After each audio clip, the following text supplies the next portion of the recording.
So we can start kind of doing like I would say like a broad overview of everything, like starting from glycolysis, right? And I like to put it in this perspective because it kind of tells me where everything is going, and it makes sense why, you know, citrate goes outside of the mitochondria and how or why it does that, right? So we start out with the glycolysis, and of course one of the main products of glycolysis is pyruvate. Are you recording it, friend? Yes. Awesome. And yeah, it's recording. And then pyruvate, you know, goes inside the mitochondria. And if you guys remember, pyruvate gets turned into acetyl-CoA by the pyruvate dehydrogenase complex, right? And then acetyl-CoA enters the citric acid cycle, or the Krebs cycle. It combines with oxaloacetate, right? And it yields citrate. I won't go into like too much details about the Krebs cycle, but again, it kind of helps to like put everything in perspective, right? And then citrate gets turned into isocitrate, and isocitrate to alpha ketoglutarate, and then so on and so forth, right? We have all these reactions that lead back to oxaloacetate. And so one of the things that is, you know,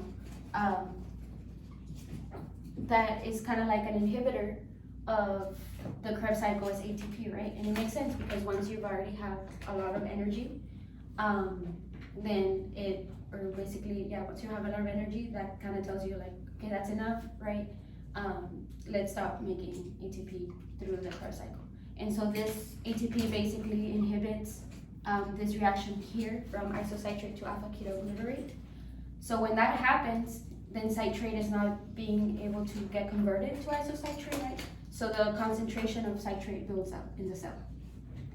And once that happens, there's this shuttle, right, where citrate goes outside of the mitochondria. Because there's just so much of it, and it's like, okay, let's just bring it out of the mitochondria into the cytosol. So this is the cytosol, right? And then citrate, again, it was formed from oxaloacetate and acetyl-CoA. Well, the same thing can happen in the cytosol. It's going to split up, right, into oxaloacetate and acetyl-CoA. And acetyl-CoA enzyme is going to come in. Acetyl-CoA, SH, and the enzymes, I'm going to go ahead and put them in blue. So anything that's in blue is the enzyme. Put it in blue.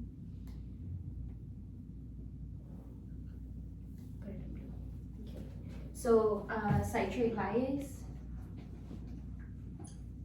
splits up citrate again into its original components, right, from the Krebs cycle, oxaloacetate and acetyl-CoA. And this is going to require some energy. And it requires ATP. ATP, the splitting of ATP to ADP and an inorganic phosphate, right? And this is one of the reactions that I think we do have to know, okay? And then oxaloacetate can be converted into malate. Do you guys remember the name of the enzyme? Malate dehydrogenase. Dehydrogenase. That's one of the enzymes for the Krebs cycle. And it also happens in the cytosol, right? And then malate can actually be converted back to pyruvate, and that's one of the reactions that we need to know. Do you guys remember the name of the enzyme that catalyzes malate to pyruvate? Malic enzyme, right? And so this reaction here actually produces NADPH, which is what we're going to need for the biosynthesis of fatty acids. Okay. So NADP gets reduced to NADPH.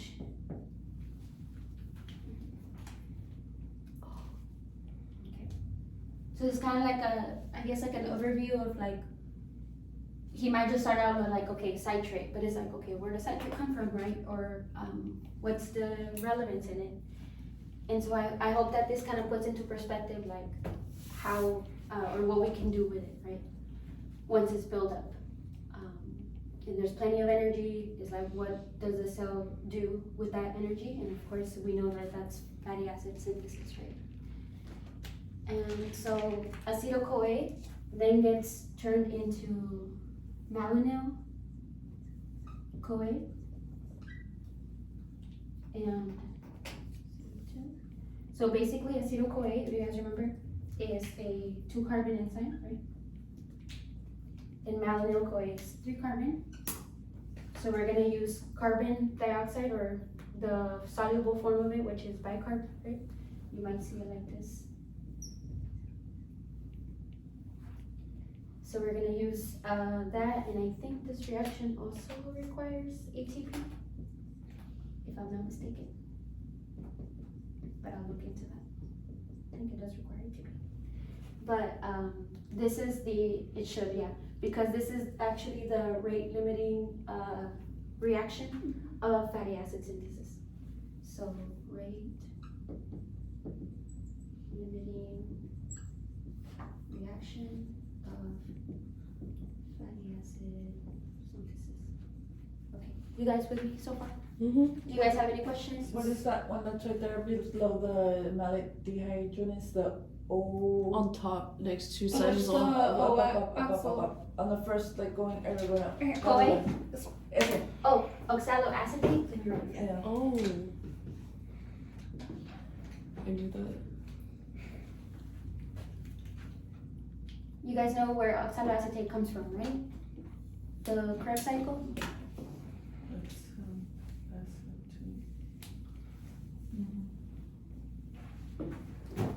Okay, and this enzyme, do you guys remember the name of this enzyme?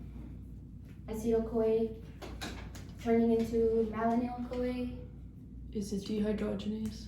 No, so remember we're Okay. adding a carbon. When we're adding a carbon, Carboxylase. acetyl-CoA carboxylase.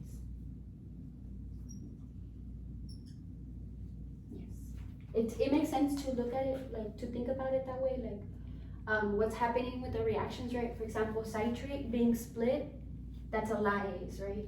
Or acetyl-CoA getting a carbon, carboxylase. It makes sense to kind of think about the enzymes in that way, like by their name, it tells you specifically what reactions they're catalyzing. Okay. Mhm. Some of them, right? Like malic enzymes, like what? But some of them kind of do tell you. And okay, any questions from up to here? I'm still trying to draw it all. Okay. Going- Sorry, I'll try to slow down a little bit, but just to give you guys a.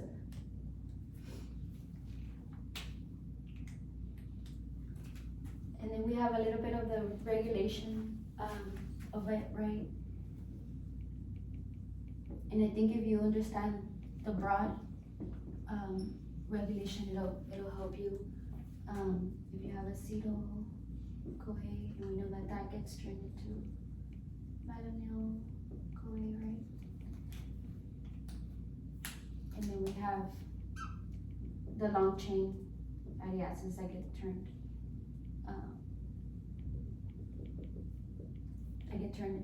from malonyl-CoA. That in itself, those itself like inhibit acetyl-CoA, right? And then you also have certain hormones, right? You have glucagon, norepinephrine. I'm just gonna put it as NE, and epinephrine, right? And then you have insulin.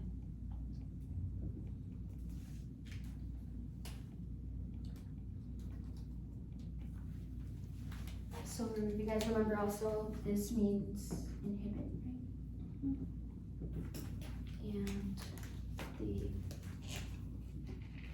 circle with the triangle is activator. Okay, let's go over the regulation real quick.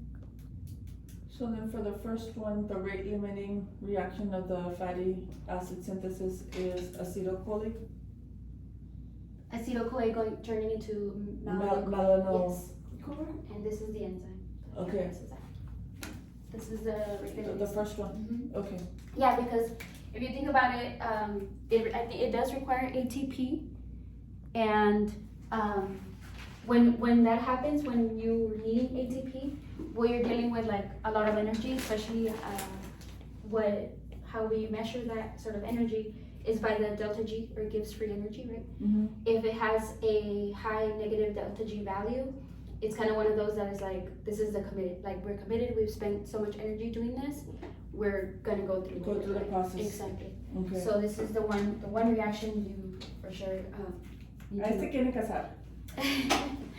And then, okay, let's go over a little bit of a regulation, right? So we have acetyl-CoA turning into malonyl-CoA, which is basically, if you think about it, you can think about it as a building block, right? Building block of fatty acid synthesis, right? This is basically the material that we're going to be working with as we're making fatty acids. And then we're going to be making, of course, the long chain fatty acids. And then acetyl-CoA, again, gets turned, or citrate, gets turned into acetyl-CoA, that's where it comes from, by citrate lyase, right? And so citrate itself, like when it's in high amounts, like we said, once the concentration has increased, that itself activates acetyl-CoA, right? So it's kind of one of those like reciprocal regulations to where either your products are what's going to inhibit, right? Because it's like you have too much of them, let's stop making them, right? So we have this kind of broad regulation. Insulin, right, also is going to activate the formation of acetyl-CoA. Because insulin, if you guys remember, what does insulin tell us? It tells us about the body, that it's in a state of very high energy, right? It has a lot of glucose. We need to do something with that glucose, right? So this is what we're gonna do. Remember, the body can create fat from sugar, and that's very problematic, right? As we all know. And this is basically how it does it. It's how we're gonna convert from having so much excess sugar, how the body is gonna store it into fat. And then we have, on the opposite end, we have glucagon, norepinephrine, epinephrine. They all pretty much do the same job. It all just depends on the target tissues, right? If you, later when you take your MCAT, these are gonna be really important. They're basically gonna tell you, like, they're the neurotransmitters of the the sympathetic nervous system, right? It's basically when you're in the flight or fright response. This is when, especially norepinephrine, epinephrine, glucagon is for the liver. But these are for the muscles, right? So these are basically telling, when they're circulating throughout the bloodstream, they're basically telling the body we need energy. We're in a flight or fright response, or we're very low on glucose. We need to inhibit this process, right? Because again, it's a very energetically expensive process to make fatty acids. As we saw, one molecule takes like about 18 ATP. So we're gonna wanna inhibit this and instead go through gluconeogenesis, right? Because we need glucose for all the other body functions, for muscle contraction and things like that. Okay. So this is kind of like a broad regulation of this whole entire process. Do you guys have any questions so far? You guys were pretty good with the material, right? Do you guys kind of see the connection of the Krebs cycle?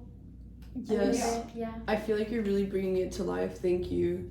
Oh. I just need to like sleep on it and like write it down again. Yeah, but yeah. Like you're explaining it really well. I really appreciate this. Okay. Thank you. Yeah, I'm glad you guys think I think it that. helps to see it visually. It does. It really does. It Like, does. that's Because why I can read it over and over again. Yeah, Like- I have to draw my mitochondria. Like I have to draw my little transporters, you know. Yeah. So yeah, and then malonyl-CoA is also gonna inhibit another process. I think this was in one of our slides. So acetyl-CoA, right? Or fatty acids, sorry. Fatty acids go inside the mitochondria, right? and this is by the carnitine shuttle. So malonyl-CoA also inhibits this process, or inhibits the carnitine shuttle. So it kind of, you know, like Dr. Ahmed said, I think he said like something along the line, like it makes sure that there's no other fatty acids, you know, getting in there and creating like too much energy. So it stops the fatty acids from going in? Yes, the carnitine shuttle. The which one? The carnitine shuttle. I don't know if you guys remember from Biochem 1. It was how I took it like 8 years Oh, ago. yeah, that's true. Like, it's been, I slept a lot since then. Yeah. So this basically, the fatty acids go in, and you have beta oxidation, right? That occurs in the mitochondria. So beta oxidation, so the breaking down of fatty acids occurs in the mitochondria. The synthesis of them occurs in the cytosol, right? So this malonyl-CoA stops them from going inside and getting oxidized, right? Okay. And then just to kind of know, also to have kind of in mind, whenever you're building something up, right, or you're synthesizing, it's usually a reductive process, right? And then whenever you are breaking down something or metabolizing, I don't know if that's what you see, maybe, but anyways, you're it's oxidative in nature, right? And if you guys remember from Gen Chem, when you have oxidation and reduction, there's different things that take place, right? So when you are reducing something, you gain a hydrogen, right? Gain hydrogen. And when you're oxidizing something, it usually either gains oxygen, right? And then oxidation, you lose, I'm sorry? You lose Electrons, right? Lose electrons. And reduction, you gain. Or is it? because it's Leo Wait, Gerd. actually, I think It's oil rig or Leo Gerd. How is it? Yeah. Oxidation is losing. Oil is losing. Oh yeah, oil is losing. And Reduction is gaining an electron. Electrons. Yeah. Yeah, that was right.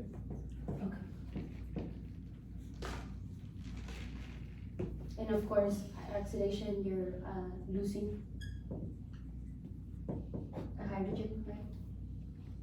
In reduction, you are losing oxygen. Just keep those in mind, because there's a lot of the terminology can get a little trickier, and reduction, and you're like, well, what's really happening? And that's kind of, so you can note, and also make connections like with the enzymes. Like I said, there's like a reductases in the fatty acid synthase, right? You have all those 7 domains, and 2 of them are reductive processes in nature. So it kind of helps to be like, you know what? Okay, reduction, gain of hydrogens. This is what we're doing to our molecule, and it helps to know like how our molecule is going to look like, or predict how it's going to look like. You guys go with this, all of this? Yes. Okay, perfect. Are you gonna That's raise so it? right. Malonyl-CoA is going to be the building block, right, for fatty acid synthesis. And what do we need, right, for fatty acid synthesis? Well, we're going to need basically malonyl-CoA. We need a reducing power, which is where NADH comes from. And again, we have made plenty of NADH in the cytosol for us to carry out all these reactions by converting malate back to pyruvate, right, by the malic enzyme. So NADH, NADH, sorry. And again, it's going to be the reducing power. And again, reducing, basically what it's going to do is going to donate its hydrogens, right, for, it's hydrogens to give us that reducing power. And then, that's basically what we need, fatty acid synthesis. So we can go over that. Let me write in blue. Where did I put my marker? Oh, it's behind your back. It's behind. Okay. let's write down all the enzymes of fatty acid synthase, right? So we already have this step. This is basically the beginning. We're going to be making, if we're making a 16 carbon fatty acid, which is palmitate, then we're going to be needing 8 of these, 8 malonyl-CoA, right? And so let's say we already have our malonyl-CoA, and now let's go into fatty acid synthesis. Oops. Do you want to move into this corner? I'll move that way. Okay. And let me This get space. the diol groups that the enzyme has, right? Which is the ACP carrier, or the acyl carrier protein, and the KS, which has a cysteine and a ending of the SH group, right? Those are basically the 2 domains that we're going to be working with, but I will name all the enzymes también como quiera, just so we can have those and memorize those, right? So we have the 7 domains, and let's list them all. Have you guys looked into these? Do you guys? No, honestly, no. Okay, all right. Are we being tested on this? Yes. Oh wow. So you, if you remember, This is the second bullet point, the Yes, role go ahead. of the things. But we have to know the enzymes that catalyze the 4 steps. Either way, so it's good to know. Okay. So we have fatty acid synthase, right? And what I was talking about is that it looks like this. I'm just gonna Looks like a simplify. little snake. Yeah. I'm gonna simplify it, right? I'm just gonna write basically the KS Mm-hmm. and the ACP portion, because this is where most of our reactions are gonna be taking place. So the KS has this cysteine residue, right? I'm just gonna put this CIS. Cysteine, if you guys remember, that's our amino acid. And cysteine has a diol group, right? SH, that can covalently link to different molecules. And then over here at the bottom, our other diol group that can covalently link to other molecules is going to be our ACP, or our acyl carrier protein, right?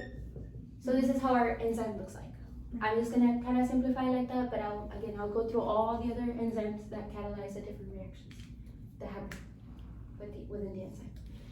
So we have the KS, which is the beta keto acyl ACP synthase. Okay, beta keto acyl ACP synthase. So all our reactions are going to take place in the ACP. So if you see the names of the enzymes, that's basically what it's saying. It's saying that every reaction is taking place at the ACP portion of the enzyme, and the name of it is telling us what's happening, right? Synthase is basically making of a keto-acyl molecule, right?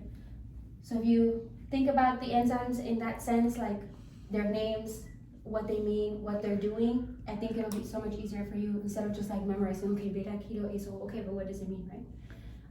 So the making of the keto-acyl group at the ACP protein, okay?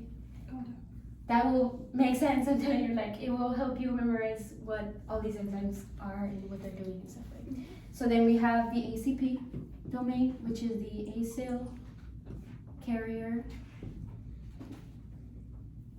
protein. And I'll talk about what that entails, right?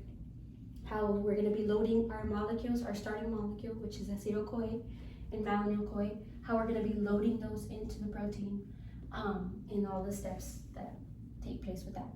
And then we have the MAT, which is a malonyl-CoA / acetyl-CoA ACP transferase. I know that's super long. Transferase. And that's the one that the second bullet point is about, right? Exactly. Yes, we'll talk about the role of this one in the beginning of beginning the fatty acid synthesis. Okay. And then we have DH. We have KR, ER, and the last one TE. Okay. Bear with me. So the KR, we have, this one is beta keto acyl ACP reductase. Whenever you see the word reductase, right, just know that something's gonna get reduced, and it's gonna be basically our molecule reduced. And whenever you see reductase again, think about NADPH, because that's basically what's gonna be providing our hydrogens, right, to reduce the molecule.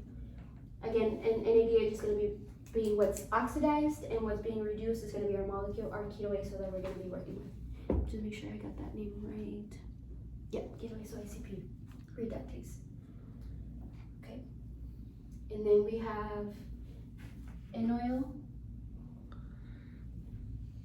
ACP reductase. These are two reductases. Okay. And I'll talk about what this means in a little bit. Once you see the molecule, I think it will make sense. And then we have thiol esterase. And this is at the end of the molecule. Once we have already made our long chain fatty acid, this enzyme is going to come in and cleave it off of the thiol group, right? And release it into the cytoplasm. Okay. And then the DH is our beta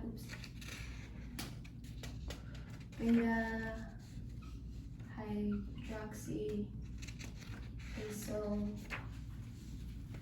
ACP dehydrogenase. Let me just make sure that I wrote all of these correctly. Dehydrogenase? Dehydratase. Dehydratase. Okay. Yes. Enoyl ACP reductase. Beta ketoacyl ACP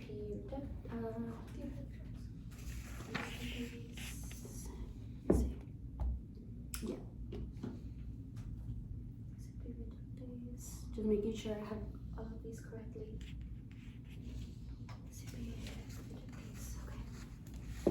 Okay. Eukaryoprotein thioesterase and our beta ketoacyl ACP synthase. Okay. So these are the enzymes that are going to be working. I know it's a lot, but it will make sense, hopefully. Yeah. Okay. So we have our enzyme, right? This is our basically unbound free enzyme, right? Visualize it like this. Okay. Within this enzyme, we have all these domains, right? Basically, enzymes, if you will, within it. And this is how it's gonna look like. Okay. First, we're gonna do some loading, right? We're gonna be loading our molecules into this, so the enzyme can get started and do our reactions, right? First of all, let me read that. The 4 reactions, right? It's gonna be condensation. You guys remember? The second one? Reduction. Yeah, remember. Synthesis is reductive in nature. Right. Whenever we're oxidizing something, it's usually when we're breaking down something, right? So reduction. And then dehydration. And the last one? Reduction. Reduction. CRDR. Human reduction too. Okay, so those are going to be our 4 steps for reactions. Okay, before we get started with our reactions, let's do some loading. We're going to load the proteins that we have onto our enzyme. What I'm going to do is I'm going to label these. So 2 little balls like this is going to be 2 carbons, and this is going to be our acetyl-CoA, okay? Or the 2 carbons from the acetyl-CoA. The CoA will essentially leave, right? Because it's kind of like just a carrier molecule, CoA. And then I'm going to label 3 carbons like this from malonyl CoA, right? Remember, these are our starting material. And again, the CoA is going to leave. We're just going to be working with the malonyl part of the carbons, 3 carbons. Okay? So the first thing that's going to occur, we're going to be loading our acetyl-CoA onto our ACP portion of our enzyme. Cysteine, SH, S, and it's going to look like this. Our 2 little carbons there, okay? So this is our loading. This is what happens first. First, acetyl-CoA gets loaded onto the ACP part of the enzyme. Okay. And then the acetyl-CoA is going to go to the KS, to our beta-keto-acyl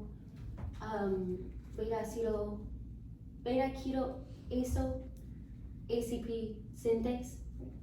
It's going to go there. And then we're going to load malonyl-CoA.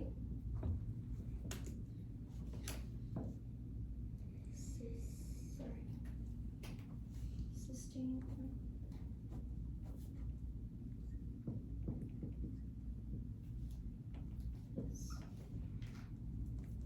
Our malonyl-CoA is going to take the place of acetyl-CoA here on the ACP. And our starting enzyme looks like this, okay? And what is this reaction or this transferring catalyzed by? Which of our enzymes is a transferase or transferring, right? MAT?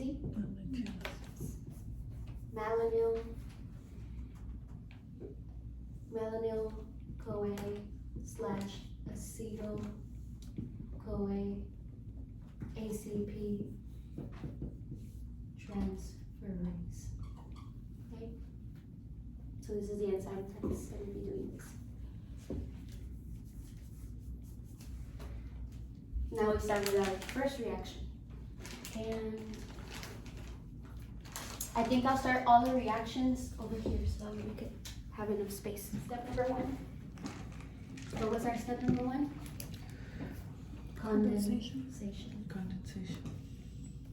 Okay. I'm gonna draw back our little enzyme here so we can see what we're working with. We have the KS part, our cysteine part, right? It's loaded with our acetyl-CoA. Right? And then we have our ACP loaded onto our where we have our malonyl-CoA, or malonyl, just malonyl, loaded onto the ACP. That's the last one, right? Yes. Mm-hmm. Okay. Okay. The CoA leaves as soon as they're connected there. Exactly. Yeah. So let me do that here. CoA and our CoA. Right? Our CoA leaves this. Right? Okay. So we start with this. Everything is loaded. Now what's gonna happen is, from now on, everything is gonna occur on the ACP protein, or on the ACP domain of our enzyme. So we're gonna be working with this one, okay? That's why all of our enzymes, most of them, have ACP on the kind of the middle, right? Because it's basically telling you where the domain, or where it's taking place, right? Which domain is taking place. So what's gonna happen is, our acetyl-CoA and our malonyl-CoA are going to condense, right? They're going to come together. They're going to form a 4-carbon molecule, right? So you're like, well, wait a minute, like why we have 5 in total, right? But it's going to be 4. So 1 carbon is going to leave in the form of carbon dioxide, and we're going to form a 4-carbon molecule, and it's going to look like this. Cysteine, our cysteine is going to be pretty much free, right? Our KS is going to be free, because again, we're going to just be working with our ACP, part of the enzyme. Okay. So if something's being synthesized, what is going to be the enzyme that is going to be synthesizing this reaction of the condensation reaction? Beta. KS, right? What? Yes. Yeah, KS. it's the beta. It's going to be forming. ACP synthase. Yes. Our KS forms our beta ketoacetyl, beta ketoacyl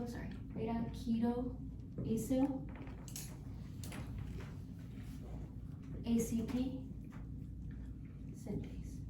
So this is basically the molecule that it's telling you that it's forming, Again, this is telling you where it's taking place at the ACP part of the enzyme, and this is telling you what it's doing. It's synthesizing a beta keto acyl molecule at the ACP protein.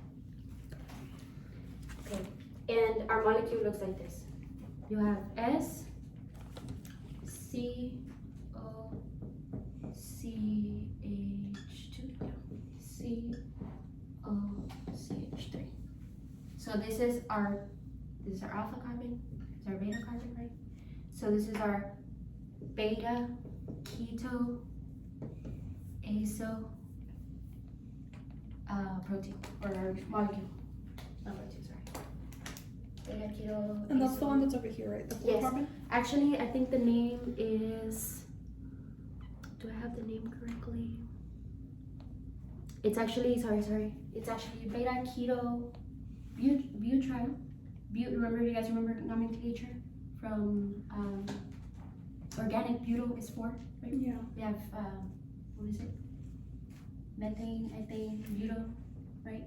Yeah. Propyl, and then it goes hexane, septane, things like that's the nomenclature, right? Keto, butyl, ACP. So this is the name of our molecule that we're working with. Again, it helps to know Yeah. the naming and everything, and I'll show you why in a little bit. But hopefully you can make that connection, why it makes sense and everything.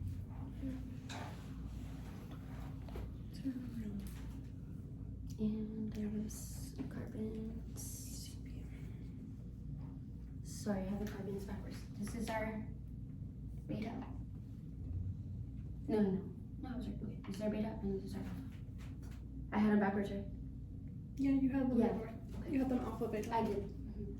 So at the beta, it's a ketone, right? Ketone butyl ACP. That's the molecule that's being formed. From here on, this is basically how our enzyme looks like. I'm just going to be showing you how the actual molecule looks like, so you can make that connection. Okay. And then our step 2. What is our step 2? What kind of reaction is it? Reduction. Reduction, right? So we're going to be reducing our beta keto butyl, right? ACP. So our molecule looks like this.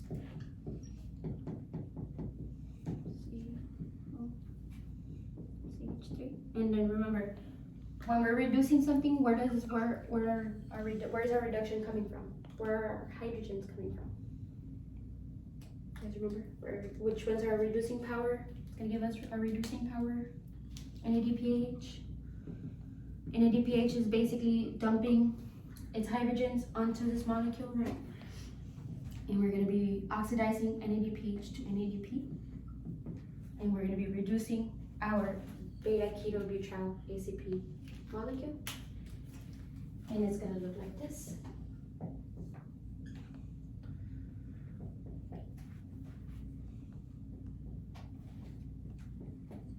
One, two, three, four, and we should end up 2 bonds. Okay.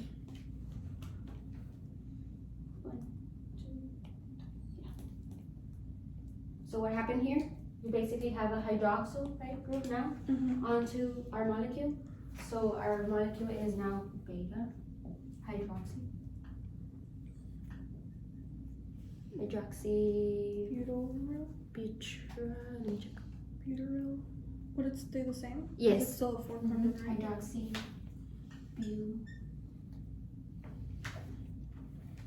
butyryl ACP.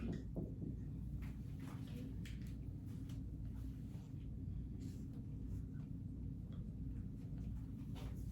Does it make sense, right? Yes. Kind of, a little bit. So we're reducing, right? This reaction is a reduction reaction, and we were first reducing our beta keto acyl, right?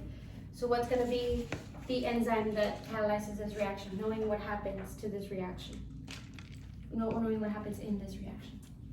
Is it KR? It's KR, right? So beta keto acyl ACP reductase, right? Because it's reducing. So this happens at the KR, the beta ketoacyl ACP reductase. Remember, our beta ketobutyryl ACP is getting reduced to hydroxybutyryl ACP.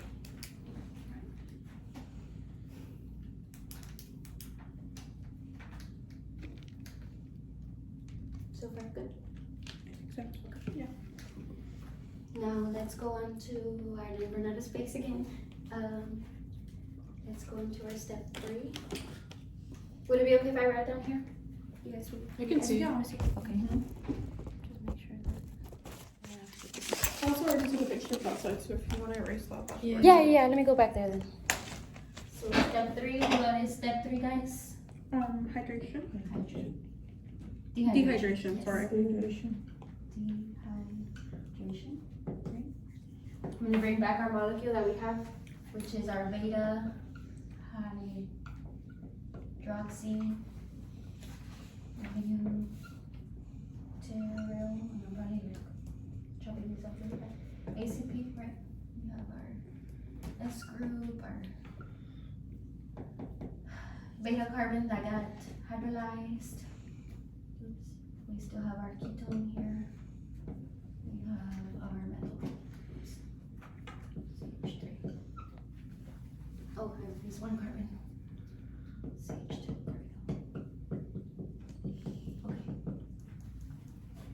So we have this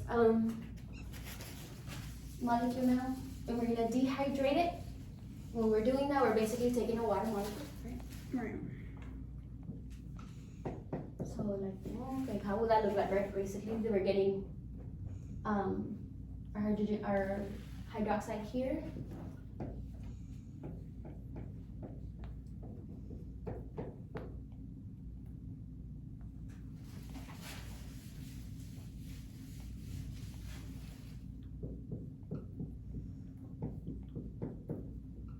Okay. And this molecule is our trans 2N oil. Make sure I have an incorrect N oil, mute N oil. ACP. Make sure I have everything correct. Good. Okay.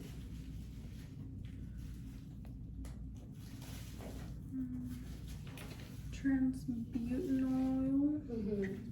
If you guys remember from organic chemistry, N oil means this, that we have a double bond, carbon double bond. So this is our in oil. I hope you can make that connection because it's I gonna don't help remember anything about organic. you. Just know that that's kind of the nomenclature of trans. This is basically saying that you have a double bond at carbon number 2, and if you guys remember, whenever you have like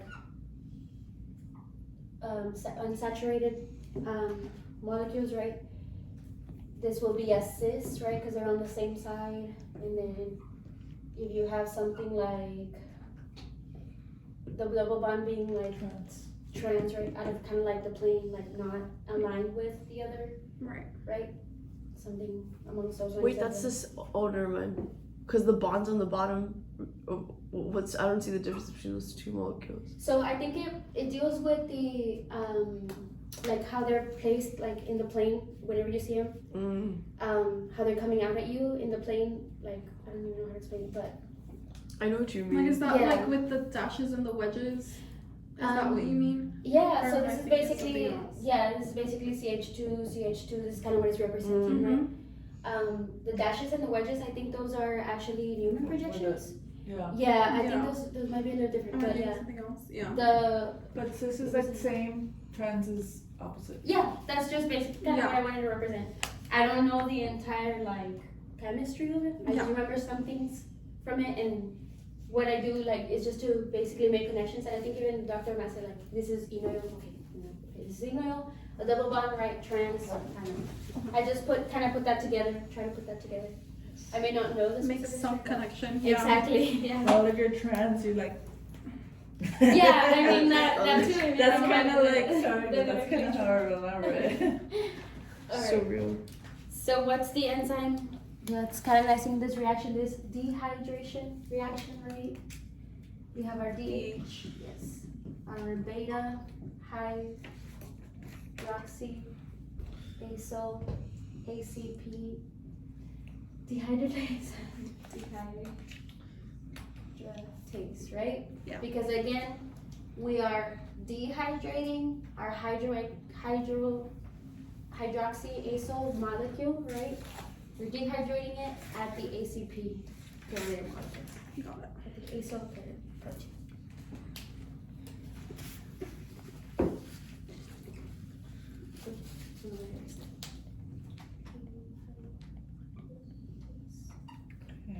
Dehydrogenase or taste? It's taste, right? Dehydratase. Dehydratase. Yeah. Thanks. Beta, Mm-hmm. hydroxyl, Hydroxy acyl. acyl, sorry, Hydroxyacyl ACP, dehydratase.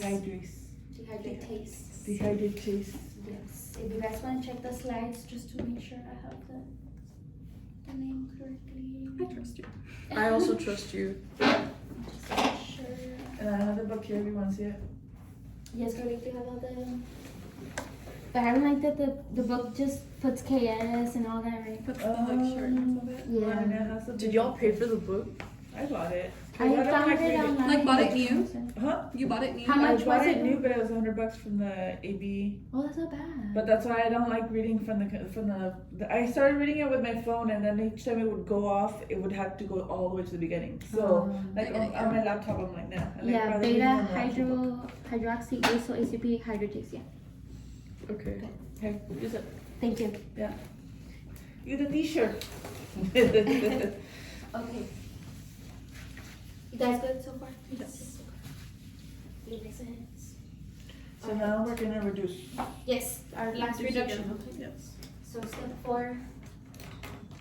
Alright, again, sorry, I'm gonna bring my molecule right this way. CH, double bond, CH, CO, CH3. Okay, last reduction, right? Reduction number 2. Mm-hmm. Okay, we're gonna be reducing this, and when we reduce this, again, what are we gonna be using to reduce? The anoyl. Oh, NADPH. Yes. Yeah. We're reducing our molecule, we're going to be oxidizing NAD, right, to NADP. Okay. And when that happens, we're going to have a molecule that looks like this.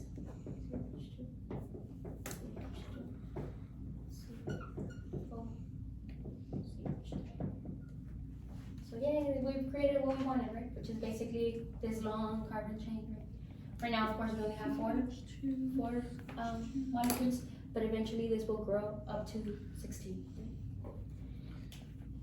Sorry, I'm gonna stop you. But Yes. that little abbreviation is what is it? That first one, the acetyl. Or Where, yeah, where? that one. Here, That one. Yeah. this is an S That's an S. for the diol group of the Oh, the ACP S. protein. It's an Yeah, S. Okay, because I'm like still trying to figure out your letters. Oh, so. sorry, yes. No, no, no, So you're remember fine. how the ACP The diol. and the KS have a diol right here? They have the sulfur group, right? Yes, yes, yes. This is basically what it is. Okay, So, okay. Just because I was like, okay, what is that? Yeah, this is symbol? actually covalently linked. Okay, that's why I was like, okay, because your handwriting is different than mine, so Sorry. you're fine. Just so that I could understand, like, okay, wait, let me stop her just really quick, because Yeah, no, that's good. So this is our last reductase, right? And we're reducing our enoyl, right, molecule. So it's going to be our ER, our enoyl ACP reductase. That's our last enzyme.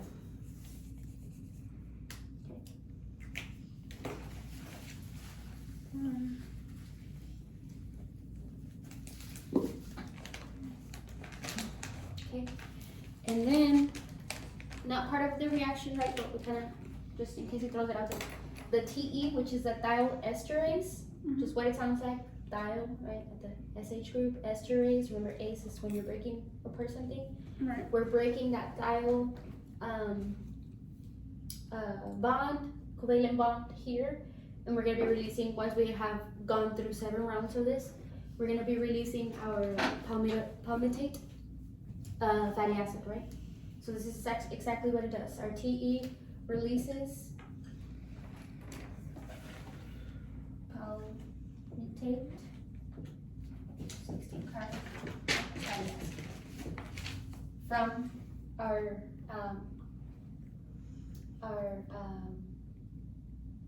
From the sulfur? yeah, from the diol. Yeah.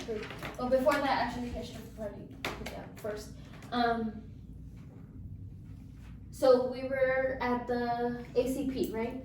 And once this happens, once we've already created our 4-carbon molecule, remember, we're going to be loading malonyl-CoA again. So actually, the ACP, this has to temporarily go to the KS. And that's one of the things that's kind of like the last step. And then eventually, you build your entire molecule once you have gone through several rounds of this, right?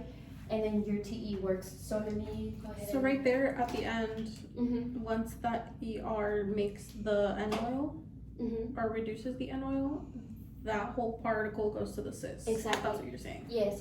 So we have our molecule that looks like this. We have our enzyme, right? That looks like our cysteine group is free, right? And then we have our ACP bound to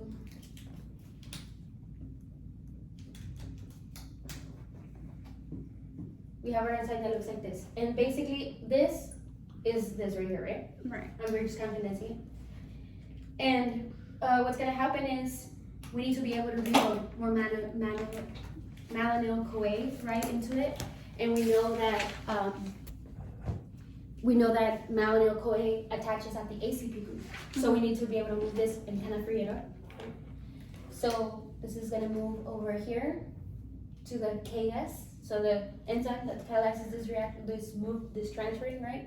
Right. Is the KS, which is beta, keto, azo, ACP synthase. It's what moves our 4-carbon molecule that we have just created to our cysteine. It's gonna free it up, and then another malonyl-CoA is gonna come in, right? So this is how it's gonna look like. We have So we see that one at the beginning and at the At the ending. at the next, right? Yeah, Before our next At the next round. exactly. Okay. Yes. And then we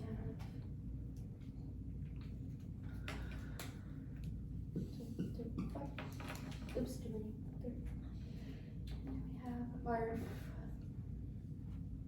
ACP a bit around the circle. ACP. This, and now it has our next malonyl-CoA molecule. Our CoA has left. This is our next malonyl-CoA molecule, or malonyl, just malonyl. That's gonna be added on to our next chain, right? Our next round. Mm-hmm. So every So 16. yes, 2 carbons every round, right? And then did I put the name of this molecule that we have at the end? Basically, butyryl ACP. ACP. I don't even know how to pronounce it. ACP. Butyryl. Butyryl. Okay. So lastly, our KS moves our butyryl ACP to our KS, freeing up the ACP, and then a new malonyl-CoA or new malonyl protein, yes, or molecule attaches at the ACP, and then the process begins again. Everything else is this is gonna condense. It's gonna be at the ACP molecule. You're gonna go through condensation, reduction, dehydration, reduction again, until you build basically a 16-carbon palmitate fatty acid. Good? Yeah. Yes? Okay. Any questions, guys? Any reactions? Can you say it again? Again. Okay, so 4 reactions of fatty acid synthesis, we've covered that. The sequence of 4 reactions of fatty acid synthesis, we've covered that. Now let's look into the rest of the chapter. You guys good? Any questions on all of these? No? I think the enzymes is probably like the hardest part. I hope that made sense to you. Make more than 16 carbons, right? Right. We can elongate existing carbon or like fatty acids that we have created. I think on the slide it mentions palmitate getting elongated to stearate, which is 20 or 18 carbon. So we can do that, and then we can also desaturate, right? So we're basically desaturation. But again, that has limitations as well, right? So the desaturation ability of the mammalian body is just up to carbon 9, or limited to the 9 carbon. And that's where basically our essential fatty acids come into play, which is essential fatty acids, which is those omegas that he mentioned, omega-3, omega-6. So we have omega-6, which is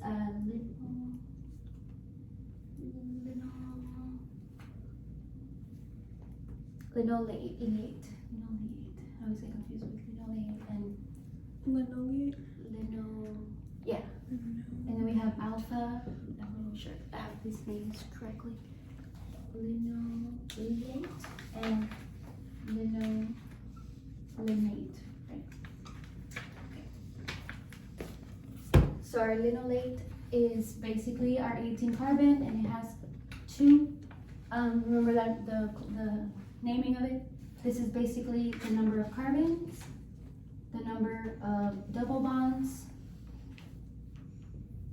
and what follows is basically where it tells you where those double bonds are, right? We have a delta, 9, and 12. Okay. And this is our omega-6.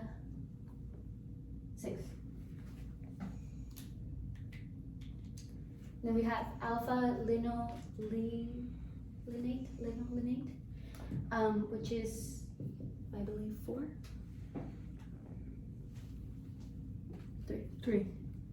3 double bonds at 9, 12, and 15, right?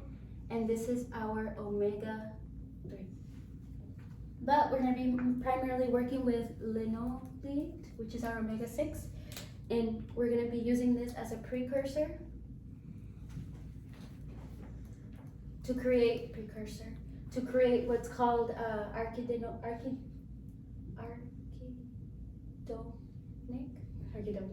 acid, right?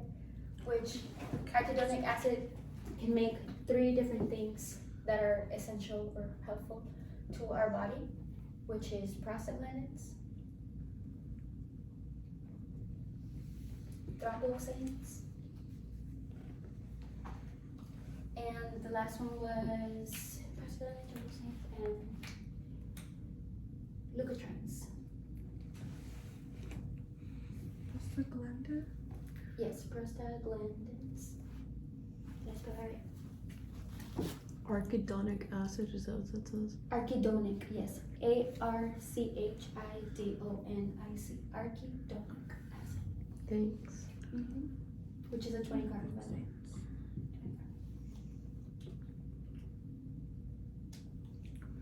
Prostaglandins, thromboxanes, and leukotrienes.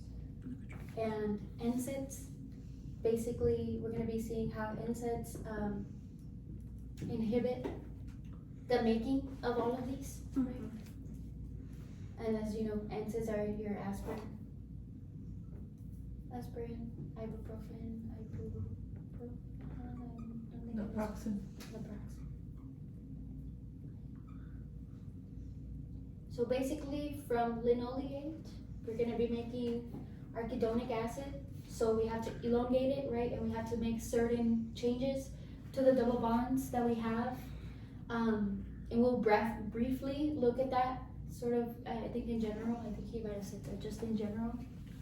Yeah, the reaction of desaturases, the limitation that we can only saturate at the 9th carbon, right? Citrate transport to cytosol and cytosolic reactions, we already saw that. Okay, so yeah. General reactions of desaturases, how aspirin reduces pain and the risk for heart attack. That's what we're looking at right now? Yes. Okay. So just general reaction. We're gonna go from linoleate, which is an 18 double bond at the 9 and 12. We're gonna go to arachidonic acid, which is 20, and it has, I'm kind of reading myself here, 4 at the 5, 8, I don't remember. 5, 8, 11, and 14. Okay. And which is the actual name of it is arachidonyl CoA, right? Once it's already activated. So arachidonyl CoA.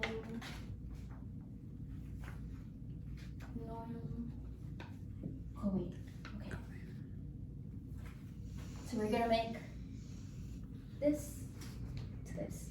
And this is what's gonna be the precursor for all of these 3 things that NSAID inhibits. I'm gonna give you the general reaction just because I think we're just gonna be seeing that very briefly, general reaction. I don't think we're gonna be like Going into detail. exactly, because it didn't seem like he mentioned too much detail, but What did you write the linoleate 2 times? it's Right there on the bottom? Like you oh, have this that? is basically, I'm gonna show you kind of the general reaction of going into this to this. Ah, okay, Yes, okay, yes. okay. That's why I was like, Sorry. you're fine. Okay. Can you pass me my water? There you go. Thank you. Basically, right, we're gonna be activating linolate into linoleal CoA. Remember, whenever we add a CoA to a fatty acid, that's basically being activated, or we're activating that fatty acid, right? So we're synthesizing, right, an acetyl CoA and acyl CoA, and then we're gonna desaturate at carbon 6, and then we're gonna be elongating, right? And once we elongate, of course, our bonds are gonna be shifting, right? Delta 8, 11, and 14, because we're basically adding 2 carbons, right? So it's gonna be shift, and then we're gonna do one last desaturation at carbon 5, 5, 8, 11, and 14. So, and you guys can kind of see that, right? Like how this occurs, right? We started out with a 9 and 12. We basically activate this fatty acid, this saturated fatty acid, unsaturated fatty acid, and then we're gonna introduce one more desaturation at the carbon 6. We're gonna add 2 carbons, we're gonna elongate this. Once we do that, of course, our carbon 6 moves to carbon 8 by 2 carbons, right? Then we're gonna basically lastly elongate at, or not elongate, sorry, desaturate at carbon 5, making this a 20 carbon with a double bond at 5, 8, 11, and 14. That's the general reaction. I don't think we'll go like too into detail about it. So just know generally what happens, right? We're basically taking our omega-3 and we're gonna convert our omega-3 by elongating and desaturating twice to make this arachidonyl CoA fatty acid that we're gonna use to make prostaglandins, thromboxanes, and leukotriene. The omega-3 is the linoleate, and then the omega-6 is the Oh, sorry, omega-6 is linoleate. Oh, Yeah, okay. yeah. Yeah. So, omega-6. Yes. This is a general reaction of desaturases. And the limitation, again, we can only desaturate at carbon 9. So it makes sense, right? Because here we're trying to kind of bypass that, right? We want all of these sort of desaturated carbons at these many carbons, right? But we're going to be kind of bypassing that so that way we can have at the 6, at the 5. So it's kind of like, what can we do, right, to bypass the limitations? So that's why we have to consume essential fatty acids, because you know the body can't naturally be like, oh, let me add a double bond at 11, right? Because we can read it past 9 or up to 9. Okay. So we've covered that, and then basically arachidonate, right? Makes prostaglandins and thromboxanes, and this is where NSAIDs come in. So I probably should write it right over here.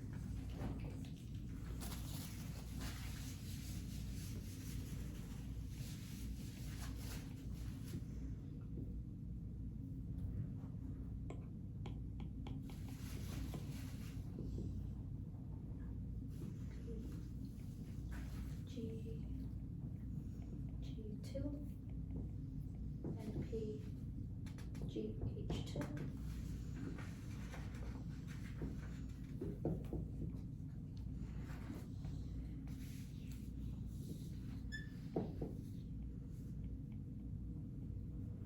So there are 2 enzymes, right? We have COX-1 and COX-2.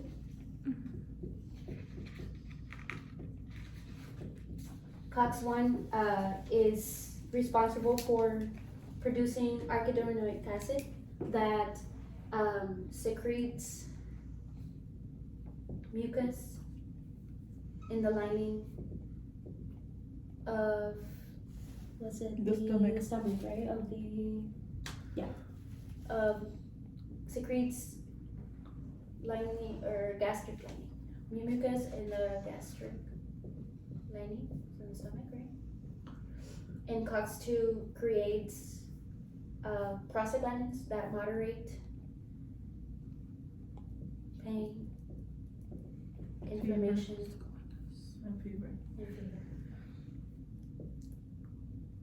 Okay. So basically,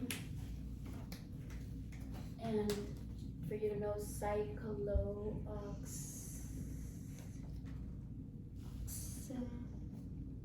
oxygenase.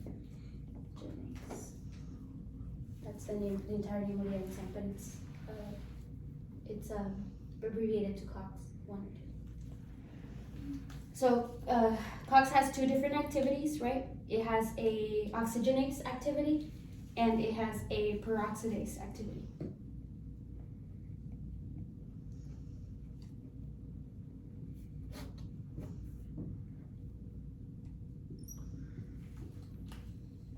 I think it's the peroxidase that deals with the secreting the mucus. So the coxyclohydrogenase, prostaglandin, H2 synthase. Okay. I don't think we need to know too many specifics about this either way, but just know that this is where NSAIDs inhibit cyclooxygenase, right? That stops from prostaglandins and thromboxanes being produced. And that's also what the slides have, but they don't have too much detail about that.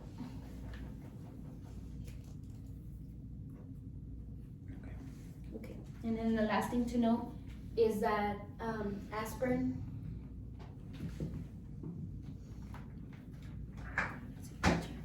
irreversibly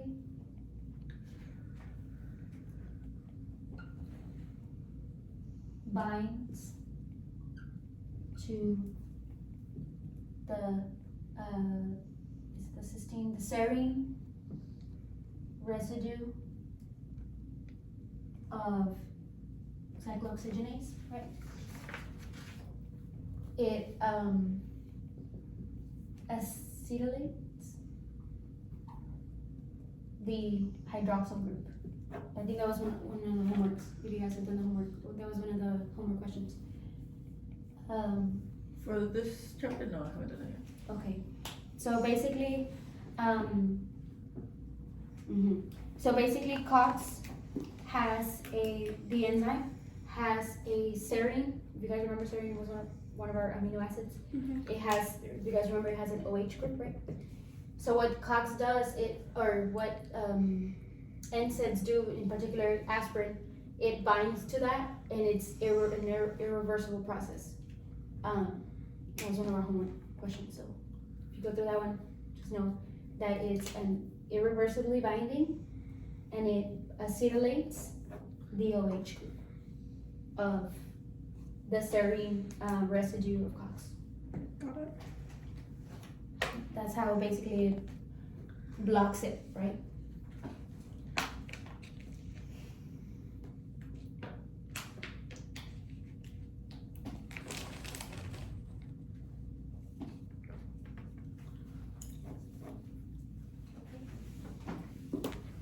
So, biosynthesis of triacylglycerol, which is all the markers,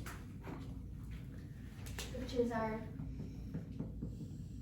fat molecule for storage and energy, right? Later, we will to break it down in our bodies. Storage and energy, okay. So we have two pathways, if you guys remember that he talked about, to make triacylglycerol, or two starting material, right? We can make it from dihydroxyacetate phosphate, which is basically an intermediate of glycolysis. If you guys remember your glycolysis, fructose 1,6 bisphosphate basically splits, and you create two molecules. You create glyceraldehyde 3-phosphate, which is the one we continue working with throughout glycolysis, and then we make dihydroxyacetone phosphate, and that's actually a precursor for triacylglycerol. So dihydroxyacetate phosphate. Remember, which is from our glycolytic intermediate, so you know where it's coming from. And I think he abbreviates it, right? I think he abbreviates it to DHAP.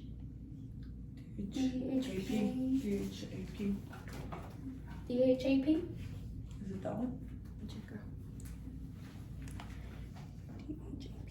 Yes, DHAP. Perfect.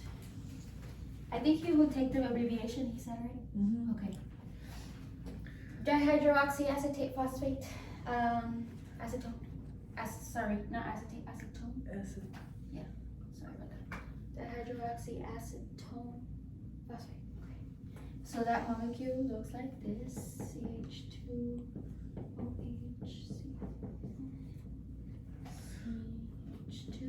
and we have a phosphate group attached. Remember that came from fructose 1,6 bisphosphate. And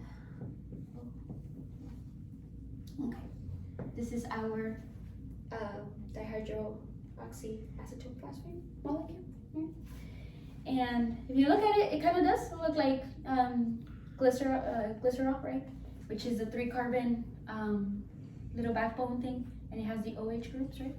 So what we need to do is convert it into glycerol, which is this molecule. But we have instead of an OH group, like I said, we have a phosphate group that we kept from dihydroxyacetone phosphate. So, yeah. So this is our glycerol 3, right? At the carbon 3, it has a phosphate. The glycerol 3 phosphate. Okay. And the enzyme that catalyzes that reaction is glycerol 3-phosphate dehydrogenase. Oh my god, I should. Okay. 3-phosphate dehydrogenase. I have that bad tendency of combining my letters. Hydrogenase. I do that too, but I think it's just because I'm writing so fast. Yeah, that I'm me like, too. I'm like, and especially because I write kind of cursive. So, okay, whenever we see a dehydrogenase, we're usually gonna be working with NADH. You guys remember? Krebs cycle, malate dehydrogenase, right? NADH to NAD. We're gonna be oxidizing it to NAD, right? And we're gonna be reducing our glycerol 3-phosphate by adding this H2 group and this hydrogen right here, right? Okay. So this is our cytosolic. This enzyme is cytosolic. This occurs, of course, in the cytosol. And this is actually the primary pathway of how we're going to be generating glycerol 3-phosphate. Okay. We have another one, which is to just basically add a phosphate group to our glycerol that we have maybe gotten from our diet, right? But this is our primary pathway. Okay, so again, the other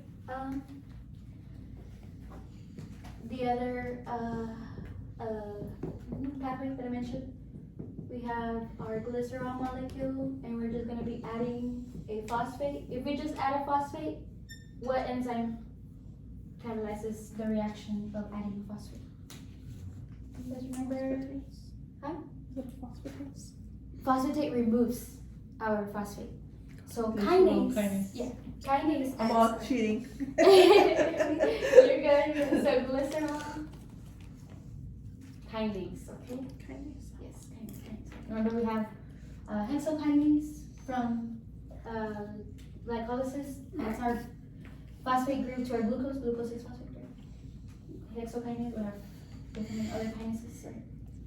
Phosphofructokinase. Anyways, we have made our glycerol 3-phosphate by adding a phosphate group to our glycerol molecule that again we probably got from our diet, right?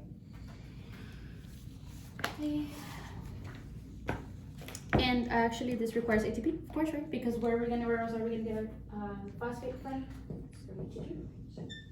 And this turns into AP. And this one occurs mainly in the liver and kidneys.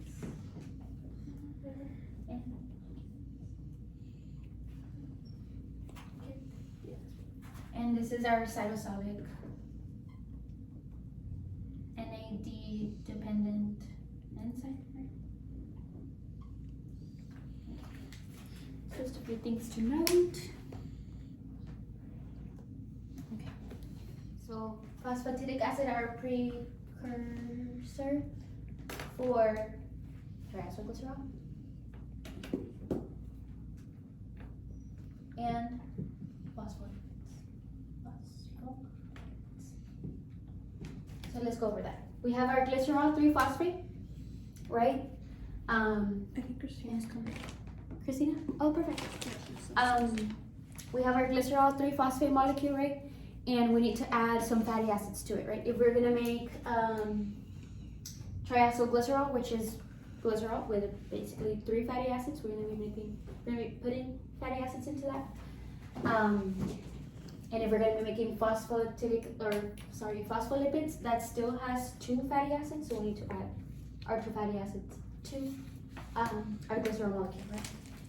So we're gonna basically activate our fatty acid, and the way we do that is by adding a acetyl-CoA or a CoA molecule from acetyl-CoA.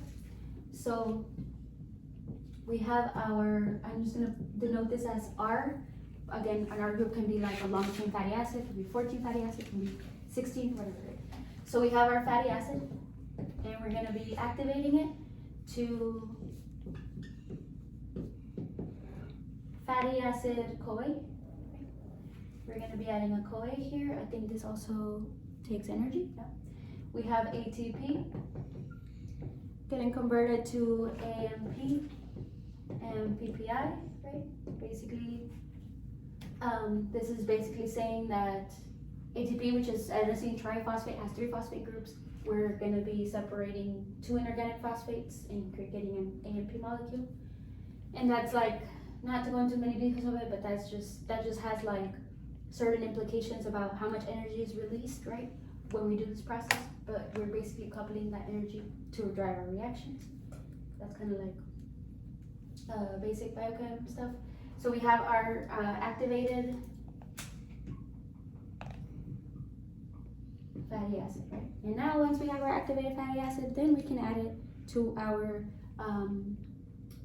glycerol 3-phosphate molecule, right? And the enzyme that catalyzes these reactions are acyl-CoA synthase. Acyl-CoA synthase.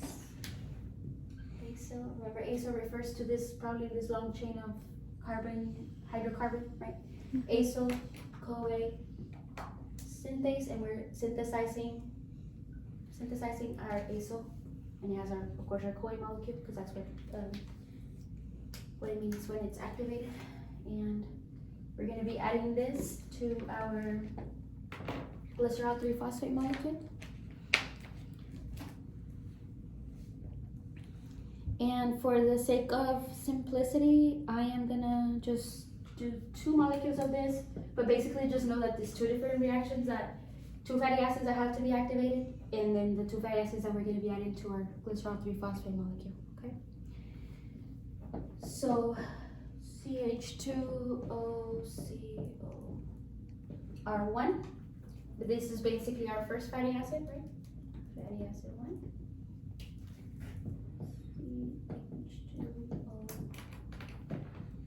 And our fatty acid 2. And remember, what was that down here at the 3rd carbon? Our phosphate group, right? Mm-hmm.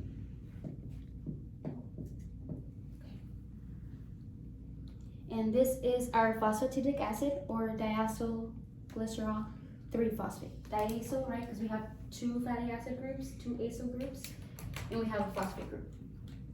So this is our phosphatidic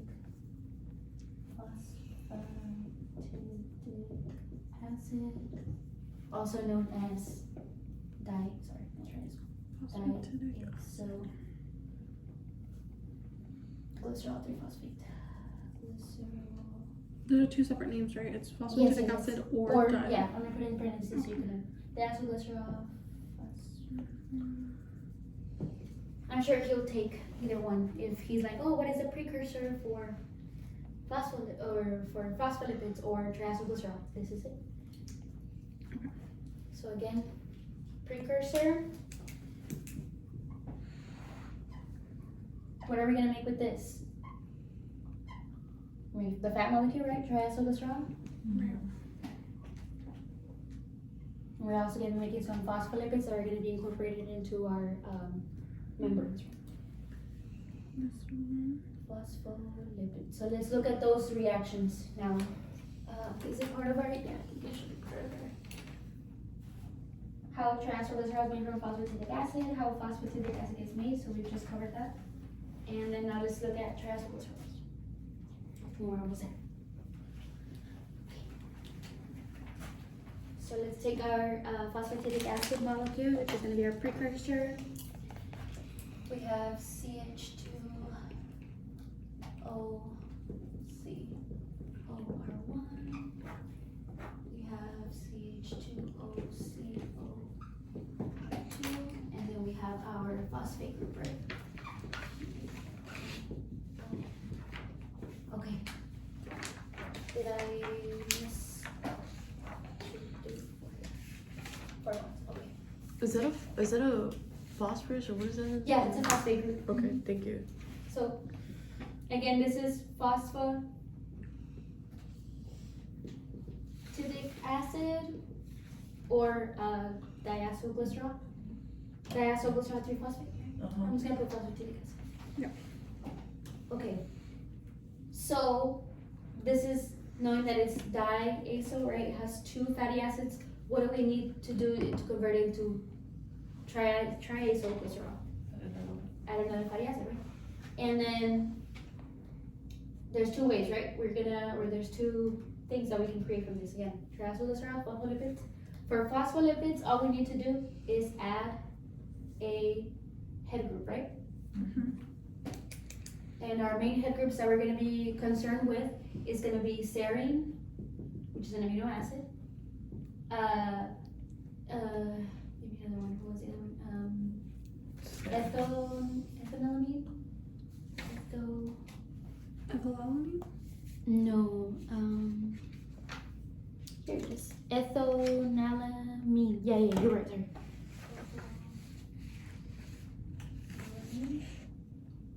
And choline. Those are the ones that we're concerned with.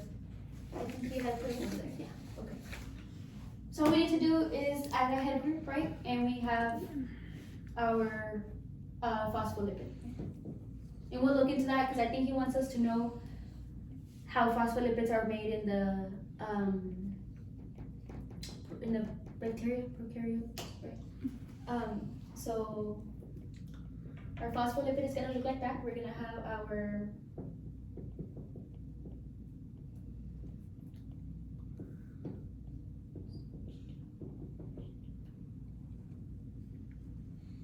oops, sorry guys, I think I drew too many hydrogens. Yeah, oh my goodness, sorry. Erase it. Yeah, because 1, 2, 3, 4. Sorry. CH. Okay. Okay, hold on. Yeah. Make sure you have it right because I drew an extra hydrogen in there. I looked at it and I was like, that doesn't look right. Okay, R1, R2, our phosphate group, right?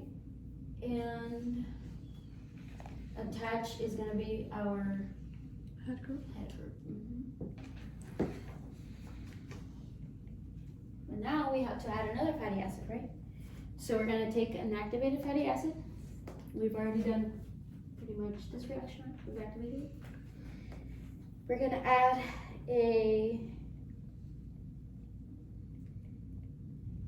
our fatty acid. First of all though, because we're gonna need our fatty acid, what do we need to get rid of? Our phosphate group, right? Yeah. So whenever we're gonna remove a phosphate group, you guys remember what enzyme is gonna remove a phosphate group? The glycerol kinase? Or is that just No, remember, kinase acts. Oh, that's the phosphatase. Phosphatase. Phosphatase. Yes, phosphorylase basically means when you're adding the phosphate group, right? Okay. So, but phosphatase is when you're removing Take it one. away. Yes. Got it. CH2O. Oh, actually, this is gonna be an intermediate here. This is our little intermediate, but we are basically gonna remove, right? So we're gonna phosphatidic acid phosphatase. That's our enzyme that's gonna remove that phosphate group, right? Mm-hmm. Okay. And we have this little intermediate here called 1,2-diazo glycerol.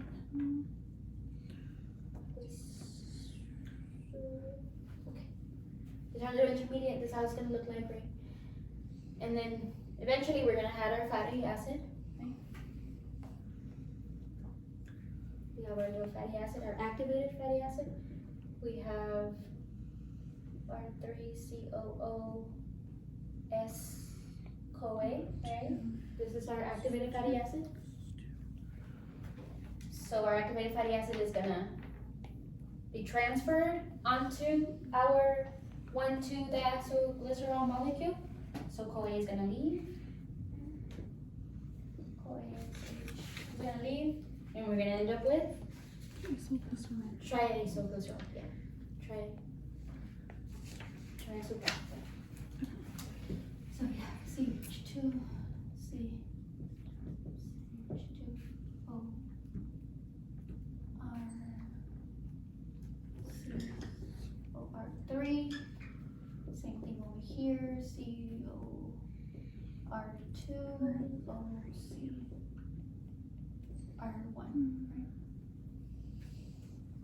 Triacylglycerol, our fat molecule that we're gonna store. Fat, we're gonna store for later energy use. Okay. And the enzyme that catalyzes this reaction is acetyltransferase. We're transferring, right, our last fatty acid that we need for our triacylglycerol. We're gonna transfer it onto our molecule, and the CoA goes bye-bye.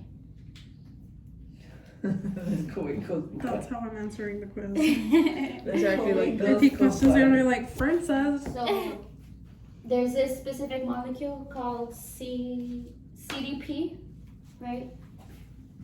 And CDP is basically what, like kind of like acetyl-CoA, how it activates, right? A certain molecule. So prokaryotes are gonna have CDP attached to phosphatidic acid, whereas eukaryotes are actually gonna have it attached in the head group. And that's gonna be different, that's gonna have implications on how they're gonna synthesize phospholipids differently, right?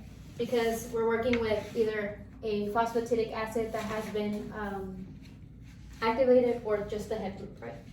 I think primarily he just wants us to learn the prokaryotes synthesis of serine,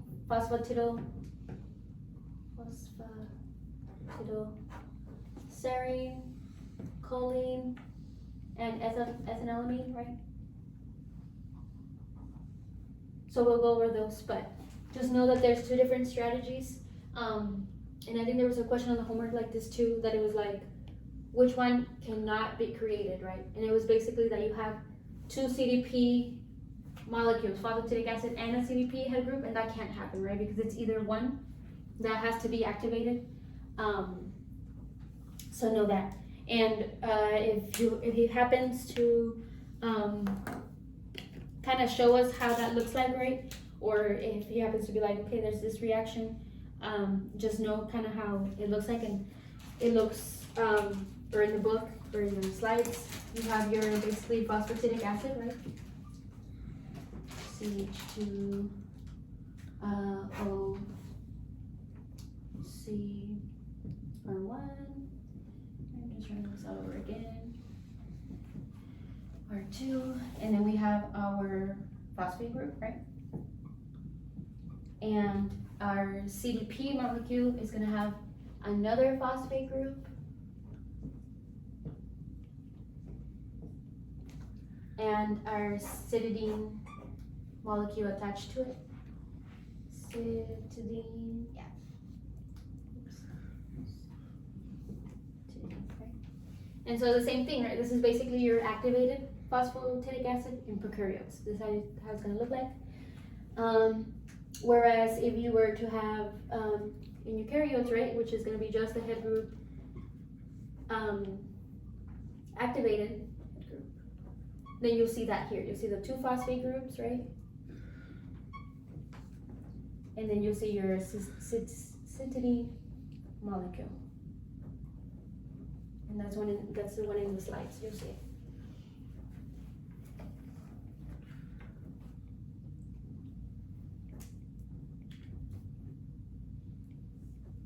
And then all of these, right, kind of come together to just make your glycerol phospholipid. That's the goal, right? We're gonna make a glycerol phospholipid. It's like, okay, how are we gonna go about it? Prokaryote strategy 1, to have the phosphatidic acid activated. Eukaryotes to have the head group activated. And then with this, we'll go over how to make glycerol phospholipids in the prokaryote system. So it's a little bit more complicated, right? Because for eukaryotes, This part, is part of the second part, right? You're talking about. Yes, this is 21.3. I know, but like this is strategy 2, this part right here. Like the head group with the cytidine right there? Okay.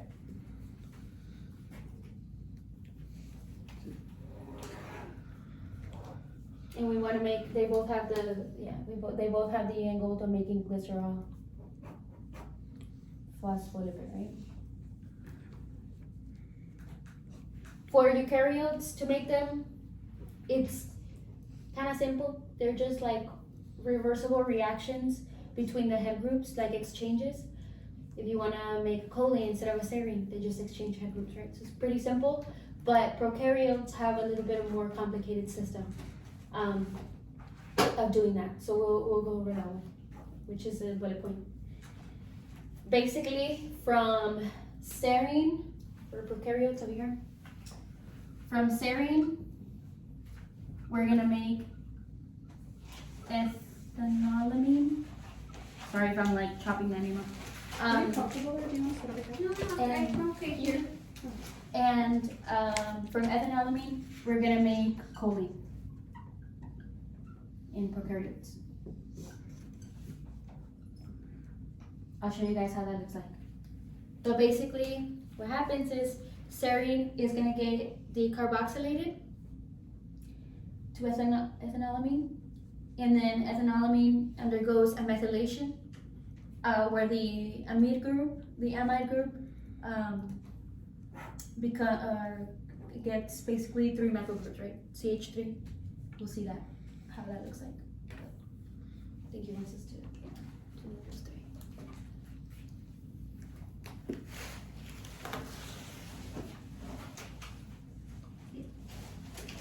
Serine to ethanolamine to choline. And then we'll go over sphingomyelin, how we make that from ceramide. You guys good with this? Yeah, let me just take a Little picture. part, wait. Okay. One. And I think he said it just to be able to sort of recognize when we have a sphingo group, right? Because sphingo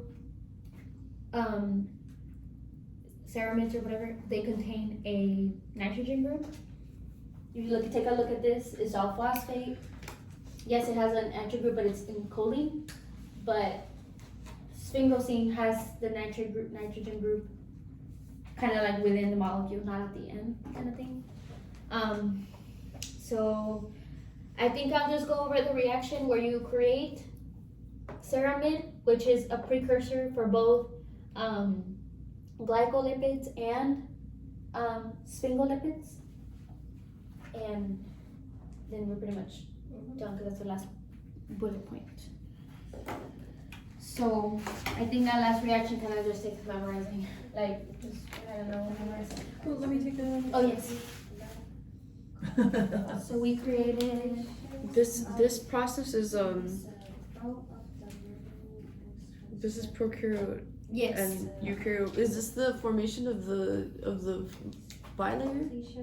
Yeah, the phospholipids. So the phospholipids, remember, make up the lipid bilayer? Yes, yes, yes. So this is prokaryotes. Yeah, because for eukaryotes, it's just a simple transfer. You just transfer a serine group from another phospholipid to another one, or choline. So this is the one that's more complicated. So just, I think if you just know, like, you create phosphatidylserine, right? Mm-hmm. Phosphatidylserine gets decarboxylated to make ethanolamine. Ethanolamine then gets methylated to create choline. Mm-hmm. I don't know. Give it time. Yay. You guys good with this? Yes. Thank you. Last one. Be sure. Almost there. Almost there.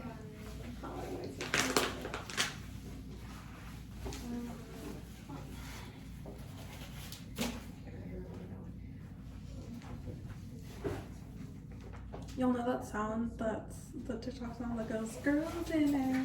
Girl dinner. Dude, I'm obsessed with that. Me too. song. It's like so stuck funny. in my head. It's just been replaying, but it's because I think of popcorn and I'm like, girl dinner. Dude, every day that I eat dinner, it's like weird. I'm like, girl dinner. My friends and I were together yesterday when we all simultaneously started singing it. I was like, okay. Period, I guess. That's amazing. So the synthesis of sphingolipids, right? We're gonna take a palmitoyl-CoA fatty acid.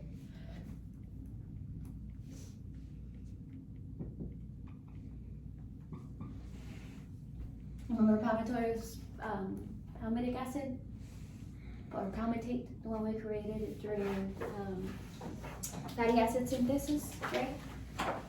We're gonna add a serine group. Of course, a CoA is gonna leave, right? Because it's only the activated part of it. So we have this molecule that basically is a combination of the